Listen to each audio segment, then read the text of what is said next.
They are inserting butt plugs into your loved ones before their funerals, before the viewing, before the service. It's a part of the prep of the body. I did come across this video by a guy who works in a morgue and he preps the bodies for their service. And he said that it varies depending on the injuries or the way that the person passed, the condition of the body, and the type of funeral service they're going to be having. So if it's like an open casket with the full-on viewing. Bro, you ever just clicked the video that you did not ask to see? Because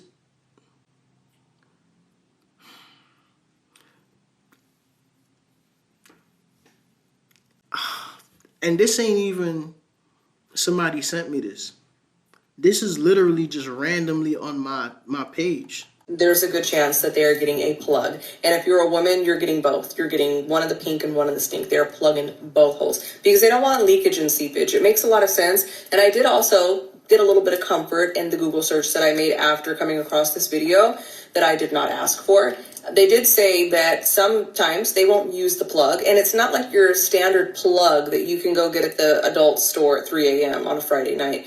It looks a little bit different. Some may be made out of cotton. They're actually pretty long, and it's a little bit more like on a stick. It's not like a thumb push-in. It's a little bit more medical and professional. But some do wear like a cotton, more like a tampon base, or it looks a little bit more tampon-y. And then there's also like a plastic undergarment or just a straight-up diaper. But I think that a lot more of these morticians are preferring the plug because it will actually keep the seepage in. And that's what they're trying to reduce is the seepage, the odor. And it's one of those things that's like very, it's pretty sad to think about your loved one at their funeral with a plug inside. It kind of tarnished my last memories of some of my loved ones that I saw because now I'm curious if they were plugged. But I think that it's something that we should share because it's a human experience. And, I didn't ask for that video to be on my I didn't ask for this video neither. Probably not asking. Yo, you know what's crazy? Sometimes some people be so pretty, right? And I'm not, you know what I'm saying? I'm married, right? Some people be so pretty that you could just listen to them talk about anything, right? Like,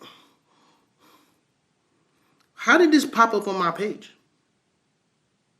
How did I get here? Yeah, have you ever been on the internet and seen a video and be like, how did I get here? I'm thinking about it now. I've been watching mortician videos.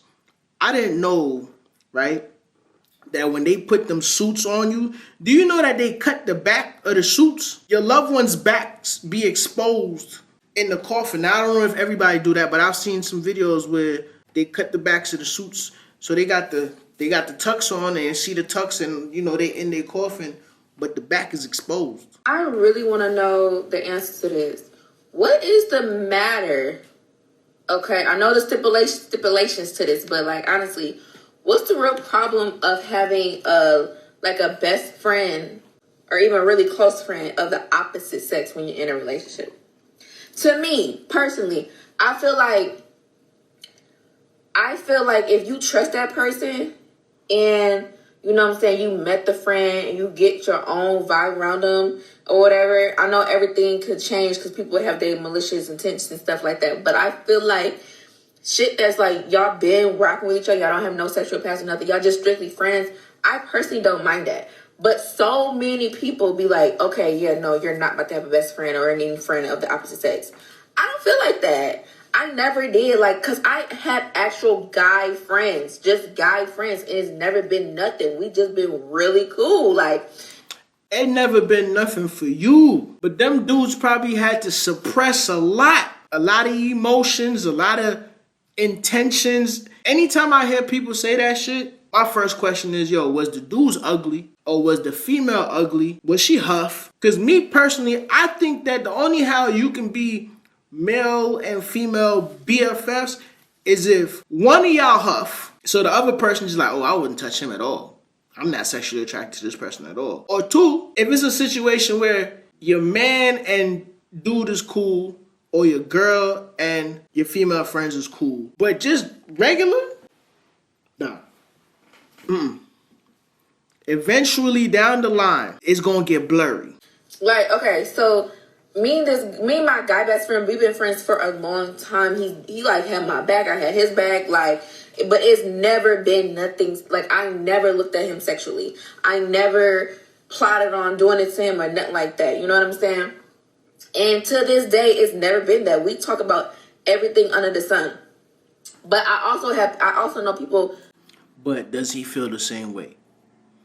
You trying to tell me he has never had a conversation with one of his mans and was like, boy, I ain't gonna lie.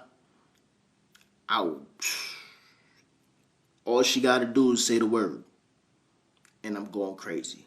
You think he's never talked to one of his mans like that? Come on, son. They you know what I'm saying, they opposite sex friends. But that's not always the case. But I feel like with this, I just feel like so many people like, no, you can't do it. No, you can't do it. And I also I feel like it's a trust thing. Like, do you not trust me? Because that's really what it comes down to. What the other person doing? Do you not trust me? I am my own person. I'm grown. I can control my impulses. And if I feel like if I feel like it can get to that point, if I'm catching feelings, I'll cut it off. But other than that, what's the problem having friends of the opposite sex that's harmless? Not the shit that okay, yeah, you want to, but like, I never cared for real, depending. I love to hear when somebody say, if I see us catching feelings, if I see us getting to that, then I'm going to cut it off. No, by the time you start catching feelings, it's too late. Imagine you and your homeboy that you've been cool with forever and you've been keeping it respectful or whatever you say, and then one day, because it happens, one day you start catching feelings for your best friend who you talk to about everything. What you think gonna happen to me and your relationship? You think our relationship can survive that? Deep down, you're gonna feel like that's your soulmate. Once that line start getting blurry, you're gonna be like, oh shit, yo, what am I doing? That's who I should be with. Imagine you watching all my videos, laughing your ass off, but you still ain't subscribed. You got commitment issues, dog? It's free.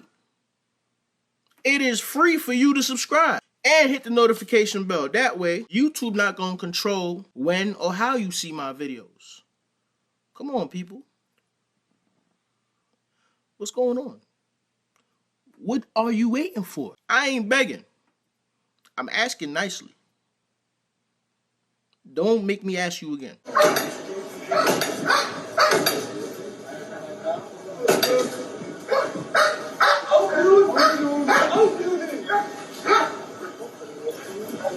What kind of door is that? I think this should be an advertisement for a door.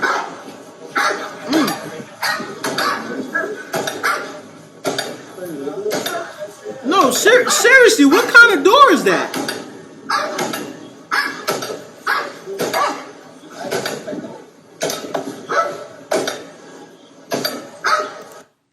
He got to keep it going because his pride is on the line.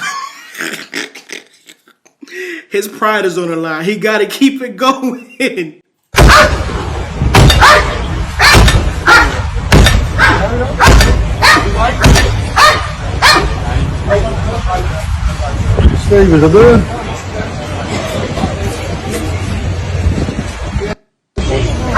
I'm going to be real. I don't know what country this is, but they are very respectful. Because if this was in America, you know, that door ain't opening, they coming through the window. They are coming through the window. Especially you see an old boy came to the window and licked at him and then just went back in the house. Yeah. Y'all know the police in America don't like embarrassment. Hey, I was calling to tell you there ain't really nothing you can say to me to hurt my feelings. I'm an Atlanta Falcons fan. I have an Atlanta Falcons tattoo. Yeah. You're going to have to get real creative. Yeah. Okay, bye. I mean, there's not too much I could really say. I'm not an Atlanta Falcons fan, but I be feeling sorry for y'all. After that Super Bowl. Excuse me? Come outside.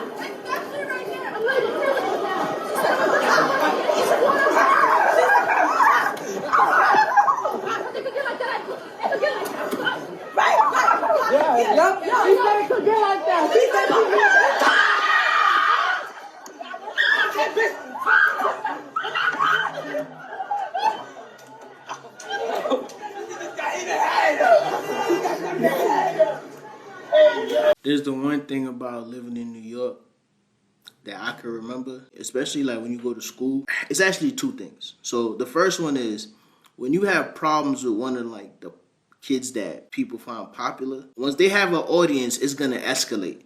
And the bad thing is that now if it escalates to the point where if you do something, there's a chance that the audience is going to jump in and you can get severely hurt. The bad part about that is now if you don't do nothing, you just look soft. And at any given time, people from that audience who remember the day that you didn't do nothing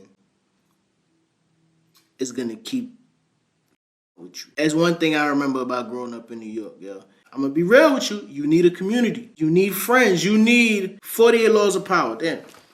48 laws of power. You got to figure out a way to become cool with the people that would protect you just in case situations like this happen.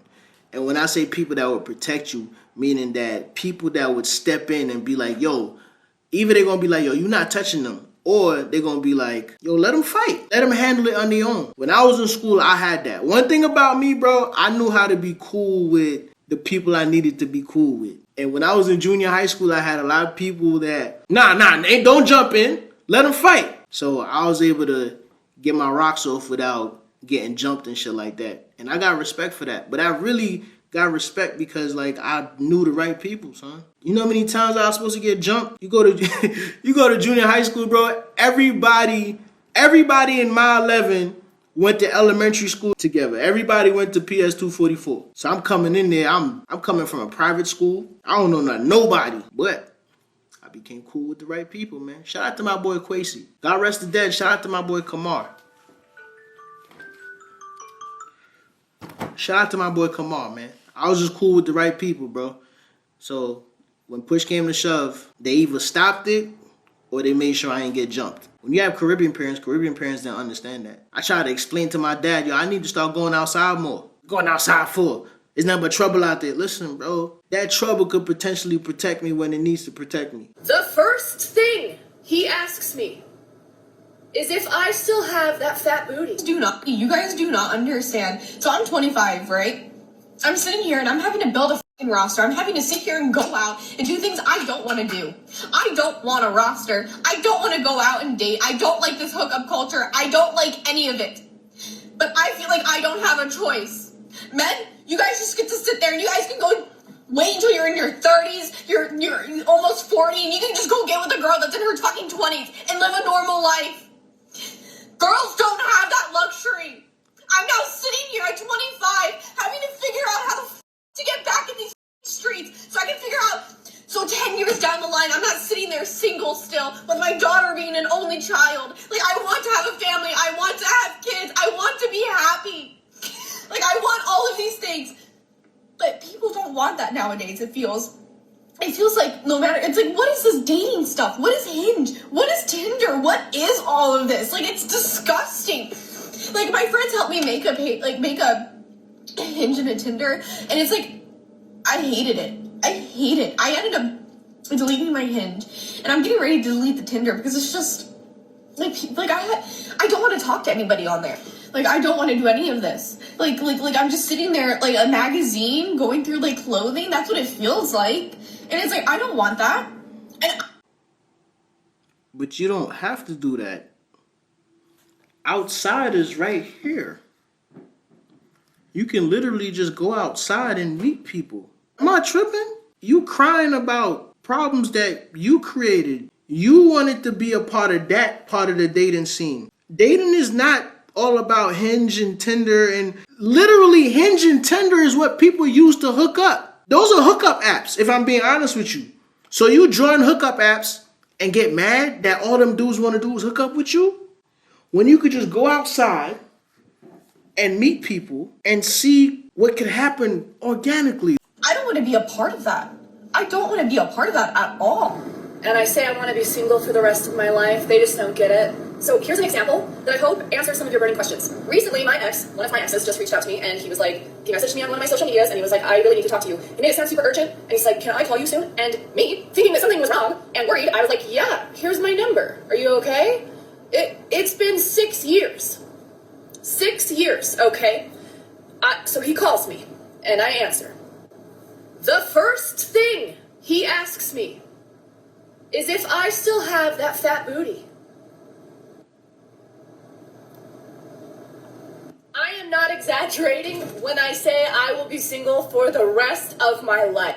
I'm still single. So while I internally maybe don't feel like anything's wrong or I internally feel okay with it, I crash out because I'm like, oh my God, everyone else must think I'm a total loser. Everyone else must think that I'm doing something wrong, that I don't do enough. And people make comments out of a place of love, but they say, you know, you're too picky. You need to go up to people. You need this, you need that. And like that inherently means that you are doing something wrong. While I have never looked at someone who's been single for a long time and thought lesser of them, I still can't shake that feeling that like other people think it of me. Bro, the weird thing about this video is that they're all attractive. If you're attractive and you got some poom poom between your legs, it's so many dudes out here that would bend over backwards for you. Now, I'm not saying it's right that they're bending over backwards because, you know, we don't really like that simping shit. But at the same time, it's so many dudes out here that will bend backwards for you. So my question is, like, is it their fault or are you looking for a specific type of guy?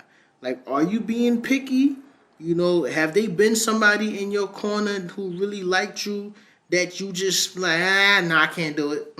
And then to the young lady whose ex called her and asked if she still got that fat booty, I mean, that's your ex. Why you think your ex not gonna call you and flirt? Especially if you had something that he used to go crazy for. Now, is he right for making it seem like it's an emergency? No, he's not right for that. But at the same time, he want that old thing back. He probably just didn't know how to go about it.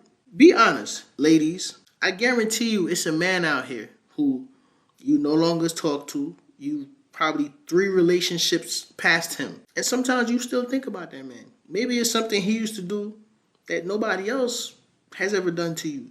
And you still think about it. Maybe y'all shared a night that's etched in your memory. And every once in a while, you will smile. Ladies, y'all have a lot of pride, and you're not going to reach back out to him first. Men, on the other hand, we have pride too, but if it's like some poom poom, sometimes we be breaking down. Sometimes we'll make that phone call. Sometimes we might find you on Facebook, might like a few pictures, try to throw a bait to see if you want that old thing back too. Cycling league.